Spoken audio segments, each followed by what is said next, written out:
in the last 15 years, which countries are providing development funding? It was only China, and China is now pulling back.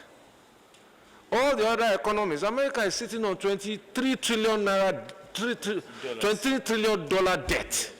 Sorry, Honorable Minister, we have a lot to take. So, so can you summarize? Yes. Okay. I just want to quickly now add a few these things, that we are not in a bad place in terms of PPP if we really look in what the studies that I have done. We will see that other jurisdictions, India, the totality of its assets, 67% of it is being funded by government. 67, as against 33, which is private. In South Africa, it is 94 public, 6 private. 94% public funding, 6 private. In Malaysia, it is 67 public, 33 private. And in the UK, it is 84 public, 16 private. Now, in Nigeria, from the figures we have done, we seem to be almost at about 50-50 if you look at our public works budget. Because if you look at the PIDF, if you look at the Sukuk, if you look at the Road Infrastructure Tax Credit Scheme, we just injected, I think, 320 billion this year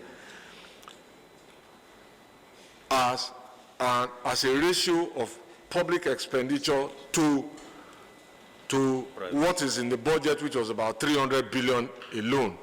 You will see that we're almost even at par. And therefore, there is some significant injection of private capital, but they are going into this thing. Finally, as I said, we should ask those questions. And this is no indictment of the private sector or anybody. Look at an organization like the port, Tinkan and Apapa Port. Perhaps members of the public may not be aware or conscious of it. They are being run by private companies. I was governor when President Yar'Adua handed over the concession, which had been completed before he came into office. But that's where we have congestion. Where are the issues of congestions, really? Inspection of containers, for example. So government is the one that is recently buying scanners. Otherwise, you have to physically open a container.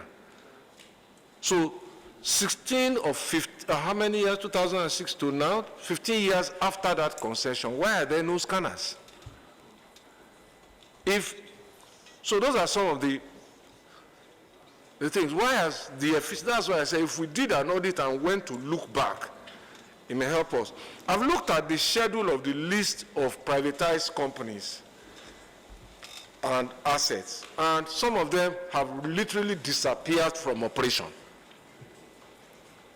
Now is one of them, and a couple of others. So in some places, you've seen asset stripping.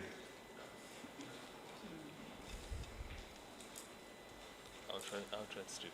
So again, can we connect that to, so those companies, yes, they were running at heavy government costs, but there were people employed there. Can we connect this policy to the impact on employment or lack thereof? Is it possible? And finally, if we go and look at this, parliament passed a law, the AMCON legislation, to bail out about 300 or so people whose debt constituted a danger to the financial sector, and it may have,